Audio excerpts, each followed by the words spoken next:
the current younger generation, unless things change, will probably be the first one in history that has a lower life expectancy than their parents.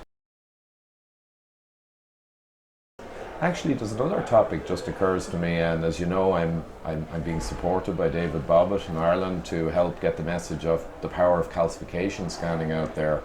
And a lot of guys in the field aren't too aware in low carb circles or medical generally about calcium scanning, but you're one of the exceptions. You sent me some fantastic papers about it. Yeah. So maybe just your thoughts on calcium scanning as a non-invasive, relatively simple way of catching people who otherwise could hit the wall. I mean, I think it's probably the best way to do it because it's the only way non-invasively to actually see coronary artery disease. And if you look at any other way, I mean, cholesterol is just a marker. It was turning out to be not a very good marker. Almost any lab test is just a marker. I mean, people think that if your cholesterol is up, that puts you at risk for heart disease. There's really no evidence, conclusive evidence to show that. So that's just a marker. Anything you're going to get on a lab test is a marker. Yes. And there are only really two ways that you can see coronary artery disease, and one of them is an angiogram, which is not particularly a benign procedure. I mean, you can die getting an angiogram. You can have problems. It's expensive as well. It's expensive. And because it's not benign, you've got to have some pretty good evidence that you've got heart disease before you can even get an angiogram. You just can't waltz into the cardiologist's office and say, "Hey, I feel great. I want an angiogram just to see how my arteries are." They'd say, "Are you out of your mind? You want to go through all that?" And so it's generally people who are symptomatic that get angiograms, and as you say, they're expensive and they're not without risk. But a calcium score is the other way that you can see, because you can actually see, because plaque picks up calcium, and calcium is radio or dense. I mean, you can see it on X-rays. That's why you can see bones. So you can see the calcium in the arteries, and there's an algorithm that was put together by a cardiologist in Florida that kind of correlates that to the plaque size. And so with a calcium score, you can actually see the plaque. You don't have to rely on markers because there's that famous study that 135,000 people that were hospitalized for heart disease, half of them had normal cholesterol. So half of them would have no idea that they have heart disease by just their cholesterol measurement, and yet there they are in the hospital in the ICU with a heart attack. And so with calcium scoring, you can actually see the plaque and measure it. That's what blew me away a couple of years ago when I found out about it, was just the data. That high score, you'd be 10x the risk for heart attack than a low score. And a lot of people, though, will have the exact same Framingham risk scores, but only calcium, because it sees. And you can see people that come in that are big and fat and smoke and have high cholesterol, have all the risk factors. They got a 0 calcium score, and you see other people come in that are young and they're fit and they're runners and all this, and bam, they got a calcium score.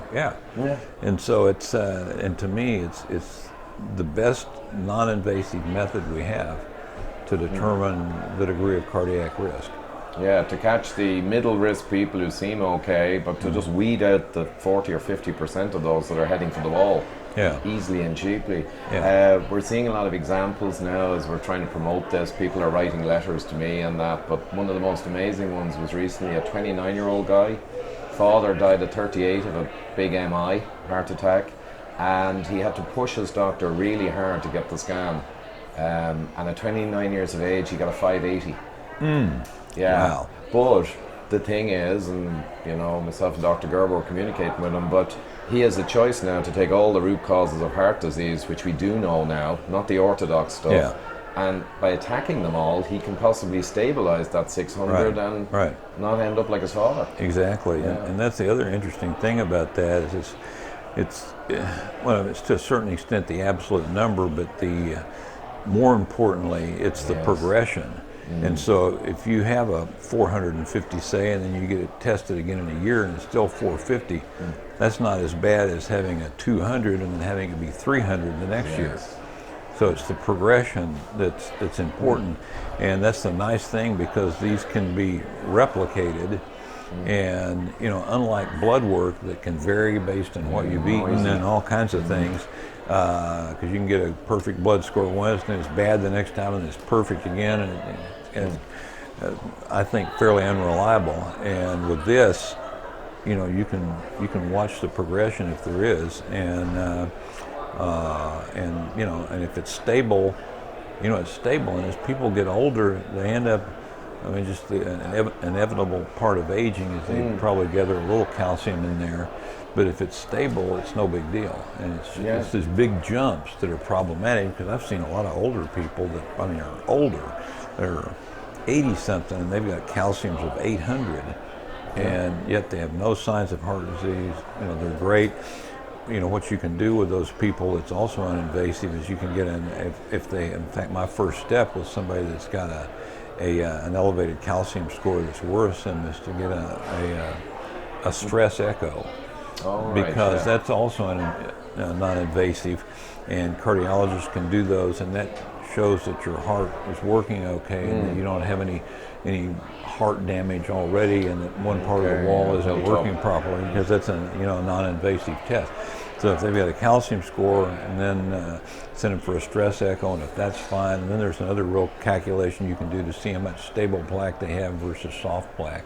But the starting point is the calcium score. Exactly, yeah. And as you say, it sees the disease, and that's why if you've got a 400 and you do the right things and it's still 400 2 years later, well, you're seeing no extra plaque burden, no extra growing disease, and it's the growing disease, the dynamic increase that will lead to the explosion. Because the thing that a lot of people don't understand is that you can have plaque but not necessarily have heart disease. And George Mann showed that in the Maasai, the Africans, because way back in the 60s he did all these studies, and George Mann was the guy that ran for a while the Framingham study. And he did all this work in Africa where he looked at autopsies he worked with the Maasai, a specific tribe, and he showed these autopsy studies that these people were kind of riddled with coronary plaque, but they didn't have heart disease because all their plaque was stable. And I wish there had been calcium scoring so that he could have checked it. I wish people would go check it now, because the Maasai, especially then, not so much now, but their traditional diet was milk and blood, because they were cattle herders. And so they lived off the cattle, and they drank their milk, and they actually bled them and consumed their blood. And that maybe I really have concerns about CIMT from data that says it's a very poor predictor, but it's used a lot in studies. But the Maasai, I guess, in a sense, may have had quite large CIMT, thick arteries, but so stable they never had events. So it's almost like benign thickening once it's stable. Yeah, and I'm not a big fan of CIMT, which that's measuring the carotid artery with a Doppler, and because there's a lot of operator differences in where they get the Doppler and all that, and so it's difficult really to reproduce because a lot of it depends on the person actually doing the test, because you're running this thing up and down your carotid artery, whereas a calcium score is just a fraction of a second in time, and it stops basically you could get a calcium score in a regular x-ray. If your heart didn't beat, you'd be able to see the calcium. Because your heart's beating and it moves around, you can't see it, as you well know. And what gives you the calcium score is the rapid, it's just an instantaneous little shot through there that essentially stops the heart, like stopping the film in a projector. Like strobe or whatever. So you can see see the calcium, and so it's nice because that's reproducible. I mean, if you go and you get one year and then you go to the next year, it's the two are really reproducible. If you don't have any change, it looks exactly the same when you look at it. Yeah, I always think of it, it's an engineering style test, whereas all these markers and all the other stuff is a lot of the junk surrogates we've gathered over 40 years. So, any other protein power you mentioned a while back, you were going to do a reissue. You wouldn't have to change much, which speaks to how damn good it was 30 years ago. We've gone through and looked at that, and there's not anything that much that we would change, but there's a lot of new stuff out that wasn't even included in that book. I mean, all the part about vegetable oils, and the main thing when that book was written, we were kind of caught up in this whole anti-saturated fat bias, and in order to make this palatable, because that came out at the height of the low fat, high carb frenzy. And in order to make that book palatable, we had to downplay the saturated fat aspects of it and the fat in the diet part of it. And so we kind of tried to play that down, even though it was there. And I remember I gave a talk once on it at Colorado State University, and somebody asked me while I was up on the stage, what do you think the fat content of your diet is? And because everybody was going on this percentage fat, and I was up there on the stage thinking, what am I going to say? And and you know, and when you start looking at what it is, it's about a 65 to 70% fat diet, which I said, and a hush came over the crowd, because that was just anathema then, because everybody was, the big goal was to try to get people under 30% fat. Yeah, and you were gone double the opposite off the scale. And if you think about it, if you look, which I always find interesting, if you look back when people weren't fat, I mean, there are a certain number of people that were fat, but back in, let's say, 1975, before all this whole obesity epidemic kicked off, because if you look at the graphs, obesity remained pretty much stable over decades until then, and then it took off. It took off. And if you look back before it took off, and you look what people ate, and then what's happened now is fat consumption has dropped. I mean, it didn't get overall population-wise, it never got down to the 30% point, but it got, probably 35%, 35%, and carbs jumped up to 55%, and protein stayed about the same, and bam, everybody's obese, everybody's got type 2 diabetes. And so, there were obese people then, before the obese epidemic kicked off. And I think that those were people that were really, carbohydrate sensitive. And as Gary Taubes pointed out from all of his historical research on it, back prior to World War II, that was the consensus, that there were certain people that were carb sensitive, and they were obese, and so you treat them by restricting carbs, and the rest of the people did okay. And it's always amazing to me to go back and look at movies made in the 60s and 70s, because the people look like stick people. I mean, they really do. Everybody's thin. Yeah, people would almost say now, and I know it actually happened with my wife Eilish, when she was already slim naturally, but when she went healthy, high fat, low carb, she lost that bit more, which regularly happens. And people were actually almost worried, because you look like you're too thin. Yeah. But if you go back to the 60s, she just fit into a photo and blend in. Exactly. Everyone's forgotten that. I mean, people ought to go back. There are photos all over the place that you can find online of Woodstock. Oh, yeah. And, these people were all early 20s, late teens that went there, mid-20s. Go look at that. They're all thin. I mean, you see the one kind of pudgy one here and there, but they're all thin. And now look at a picture. Doesn't matter what college you pick, where it is, you look at a picture of the students, and they're not all fat, but a whole bunch of them are. And so it's really changed. And now you look at even photos of grade schools, grade school children. And when I was in school, and I moved all over the place, my dad got transferred around a lot, so I went to a lot of different schools as a kid. And there seemed to be, in every school, there was always one overweight kid, every class. That was about it. And now you look at them, and a third of them, of grade school kids, are overweight.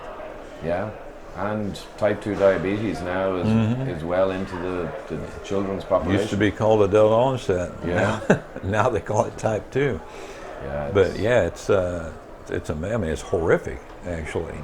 It's a population disaster, really. And I think that, in fact, wrote about this in one of our books, that this generation, the current younger generation, unless things change, will probably be the first one in history that has a lower life expectancy than their parents. Yeah. Because life expectancy keeps going up with medical Forever. improvements and antibiotics and everything else that used to kill people off. Medicine now can pretty much fix, but I think it's going to take a turn for the worse because diabetes is a bad disease, and it's just skyrocketing.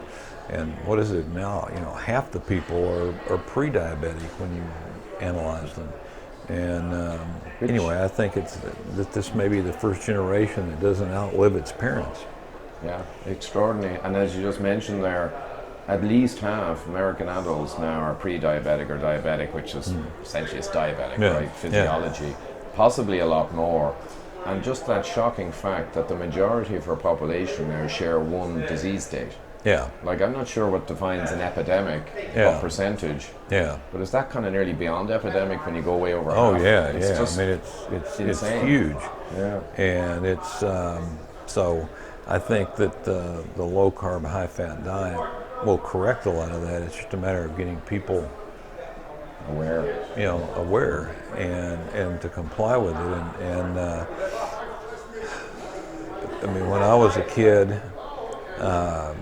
when I was in high school, McDonald's and other Burger Chef, I don't even know if they're around anymore, but they're all these little hamburger places had proliferated, and they were all over the place. And that was, I guess, the generation before it was the malt shops, but in my generation it was these hamburger places that we'd all hang out as kids. And when you would go there, if you bought a soft drink, you bought a soft drink and it came, there was only one size and it was a glass like this and you had to pay for it. And when you drank it, if you wanted to get another one, you had to pay more for it. And, of course, we were always strapped for cash, so, we'd have one and that was about it. And now you go in these things and you get these giant things and you can fill them up to the top and you just keep going back and going back and going back. And I know that when I was a kid, I would have gone back and gone back and gone back. And now it's natural. Now it's happening, and you can see the result. Which is shocking. Yeah. So, if you summarized it then as in the root causes of the mess, as you say, fat went down over the period of the mess. So a correlation doesn't prove something, but an anti-correlation kind of rules out that fat was doing anything bad. Exactly. So we've got the carb, we've got the vegetable oil as another ramp over these last 5 decades. Yeah. Sugar's gone up too. Right. And and I think it's the increase in probably the increase in refined carbs accelerated by the vegetable oils. Yeah, as an accelerant. Yeah. And then the sugar, excess sugar in itself added into the mix makes it explosive. Yeah, right. Which sugar itself is the most refined carb that you can get. Yeah. And then because there's this big debate right now about nobody says fructose is good, but is fructose worse than sugar or equivalent to sugar in its badness? And that's sort of the debate, because we're clearly eating more fructose. And as you know, and anybody that knows anything about it knows that fructose is sweeter than glucose and sweeter than table sugar. And so when they started using fructose in soft drinks, had they reduced the fructose so that the sweetness was equivalent to what it was with sugar, it may have actually been a good thing, or may have been a neutral thing. But what they did was they increased the sweetness because they used about the same amount of fructose that they did sugar. And so that's a big debate that's going on, the increase in fructose in the diet. So it's, there are a lot of things that happened all at about the same time. And part of this switch to fructose came because there is the U.S. government puts price supports on sugar, not on fructose, but on sugar. So to get around those, people started using high fructose corn syrup because there are no price supports on that. So that price is a lot lower than regular sugar. And so people are using more of that, and when they started using more of that, they found out that it had a lot of cooking qualities that sugar doesn't have.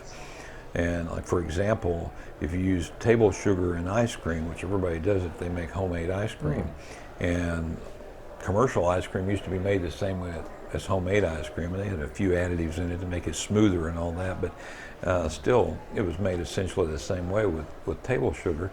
And if you leave the ice cream too long in the refrigerator, it kind of crystallizes. That doesn't happen with fructose, with high fructose corn syrup.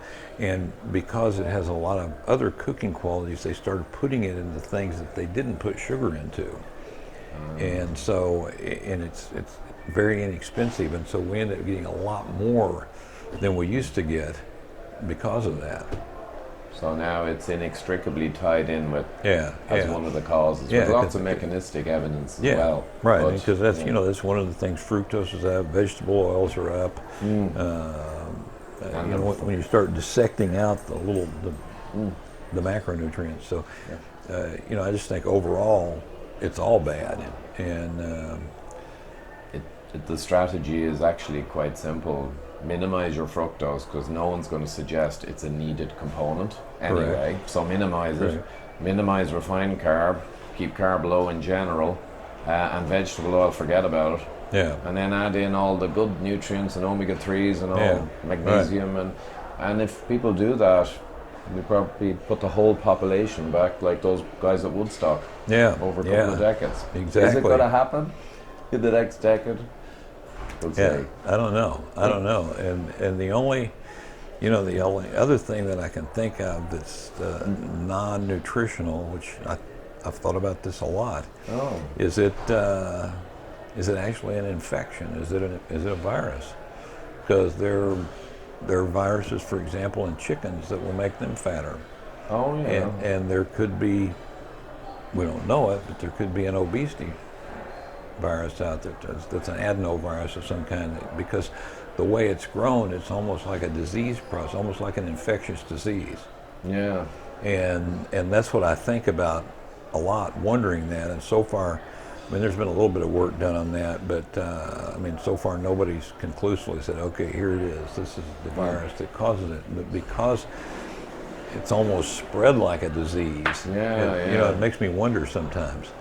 But I know that what happens metabolically with these macronutrient switches that the whole population at large has gone through, and all those are practically guaranteed to cause obesity and a susceptible number of people. And so it's those are the only two things I can think of that can describe this explosion.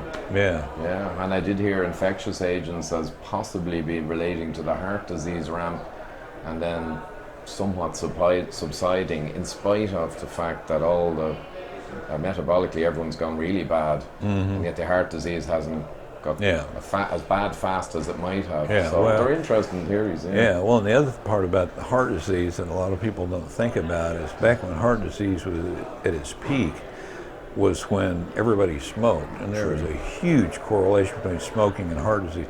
Really as strong, if not stronger, than lung cancer. Everybody equates lung cancer with smoking, but heart disease is highly correlated with that. And so what you're seeing is minimal decreases of heart disease, and it depends on how you look at it. If you look at deaths from heart disease, we've got all these life-saving techniques now that we didn't used to have, so we can jerk people from the jaws of death when they have a heart attack. And so, that kind of contributes to it. If you look at incidence of heart disease, in other words, the number of people that get it, it really hasn't fallen off that much, and that's despite just this huge decrease in smoking. So I think if you factor that in, we probably have an increase in heart disease, because I think if everybody was smoking along with eating the way that they're eating, you'd see heart disease exploded, worse than it used to be. And a recent paper, just you reminded me, the average age of onset of cardiac events, I think, has gone from 64 down to below 60 years of age. So that's the real measure, like you say, of incidence. Even though the mortality has been, well, that's the Band-Aid business, patching people up. Well, I tell you, I know that you've got to rush back to up north, and you've got appointments. So delighted to have this chat, Mike. My pleasure. My pleasure. Enjoyed it. We'll catch you at the next one. Yeah, we will. Thanks a lot.